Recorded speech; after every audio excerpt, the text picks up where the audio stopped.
तमाम क्लासों की तालीमी वीडियोस हासिल करने के लिए हमारा चैनल सब्सक्राइब कर दें और साथ घंटी को भी दबा दें ताकि हमारी हर आने वाली वीडियो आपको नोटिफिकेशन में मिल जाए। औज़ु बिल्लाहि मिनश शैतानिर रजीम बिस्मिल्लाहिर रहमानिर रहीम।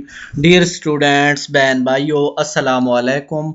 मुताला पाकिस्तान क्लास 10 उसका आज मॉडल पेपर नंबर 6 सामने करना है। शॉर्ट क्वेश्चन हो चुके हैं तो चलिए लॉन्ग क्वेश्चन करते हैं। तो आपसे गुजारिश है कि जब भी हमारी वीडियोस देखें हमारे चैनल को ज़रूर सब्सक्राइब करें और साथ घंटी को भी दबा दें ताकि हम जो भी वीडियोस अपलोड करें आपको नोटिफिकेशन में मिल सकें। सवाल नंबर 2 है, मुख्तसर जवाबी सवालात लिखें।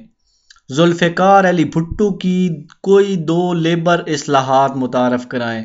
तो इंतज़ामी मामलात में मज़दूर नुमाइंदों की शमूलियत, ये जुल्फ़िकार अली भुट्टो की काविश।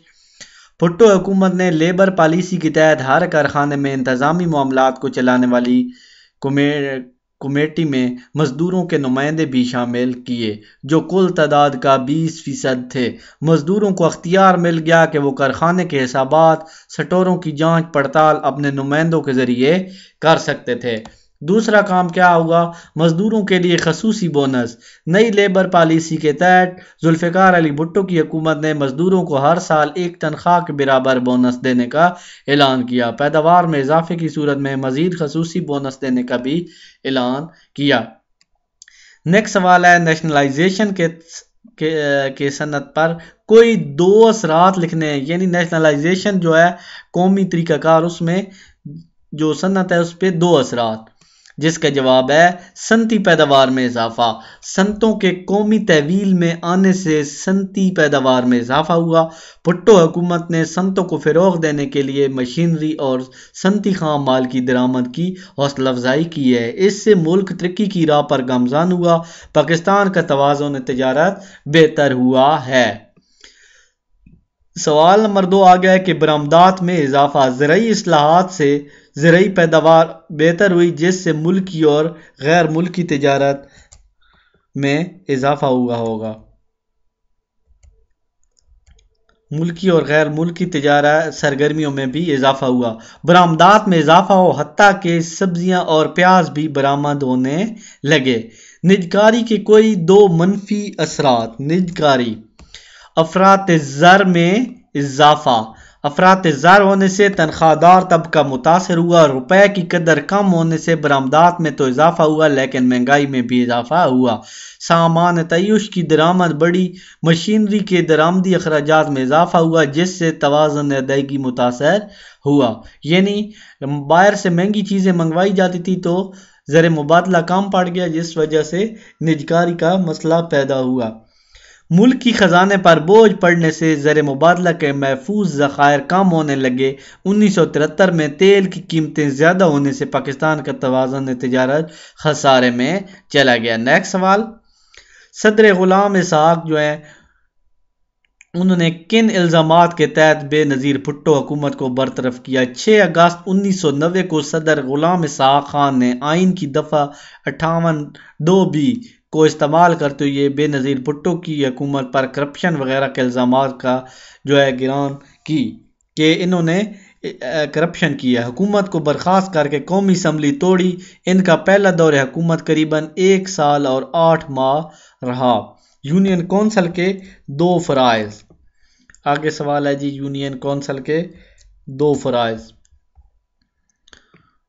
अपनी हदूद के अंदर सिक्योरिटी का इंतज़ाम, अपने इलाके की तरक्की और खुशहाली के लिए सालाना तरक्याती प्रोग्राम, मकामी सतह पर टैक्स लगाना। नंबर 2, बुनियादी नौइयत के फौजदारी, दीवानी, ख़ानदानी तनाज़ात और मसाइल को हल करना।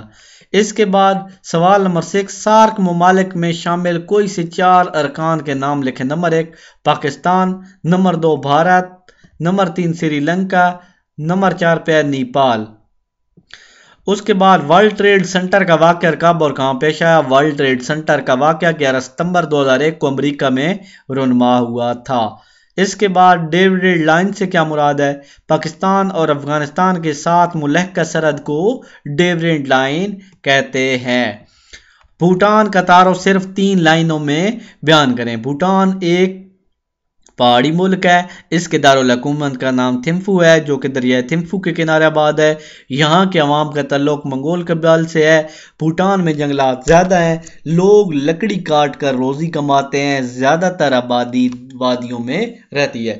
وہ لوگ کیا کرتے ہیں، بھیڑ بکریاں پالتے ہیں، ان کا اہم پیشہ ہے، اور بھوٹان کی جو سرکاری زبان ہے زونگا ہے۔ زیادہ تر عوام کا مذہب جو ہے بدھ مت ہے۔ اس کے بعد نیکسٹ سوال آ جاتا ہے مختصر جوابی سوالات۔ سوال نمبر 3،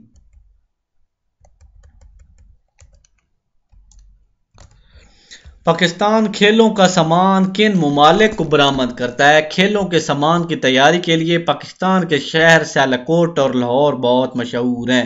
اس سلسلے میں والی بال، فٹ بال، کیرم بورڈ، ہاکی اور کرکٹ کا سامان خاص طور پر قابل ذکر ہے۔ Holland, Belgium, France, Italy, Germany اور امریکہ وغیرہ پاکستان کھیلوں کا سامان خریدتے ہیں۔ یہ لوگ ملک پاکستان سے کھیلوں کا سامان خریدتے ہیں۔ ٹھیک ہو گیا۔ اس کے بعد یہ سوال نمبر 3 کی جز تھی اور دوسری اور پہلی جز تھی یہ دوسری۔ تانبے کا استعمال لکھیں۔ تانبے سے کیا بنتے ہیں؟ سکے، برتن، بجلی کی تاریں وغیرہ بنتی ہیں۔ پاکستان میں قدرتی گیس کب اور کہاں دریافت ہوئی؟ پاکستان میں قدرتی گیس 1952 میں دریافت ہوئی، صوبہ سندھ میں بلوچستان کے مقام پہ آئی۔ OGDCL سے کیا مراد؟ OGDCL سے مراد oil and gas development company ہے۔ ربیع کی کوئی سی 4 فصلوں کے نام لکھیں۔ نمبر 1 گندم، نمبر 2 جو، نمبر 3 چنے، نمبر 3 تیلدار اجناس۔ اس کے بعد افراط آبادی سے کون سے مسائل پیدا ہوتے ہیں؟ پاکستان میں افراط آبادی سے ترقی یافتہ ممالک کے مقابلے میں بہت زیادہ ہے۔ افراط آبادی نے پاکستان کے مختلف شعبوں کے ڈھانچے بالکل مفلوج کر کے رکھ دیے اور ملک میں بے شمار طبی مسائل پیدا ہو گئے ہیں۔ یعنی افراط آبادی زیادہ ہونے سے حکومت کا خیال ہے کہ آبادی میں تحاشا اضافہ ہونے سے ملک میں بیماریاں پھیل رہی ہیں اور علاج کی سہولتیں نہیں ہیں۔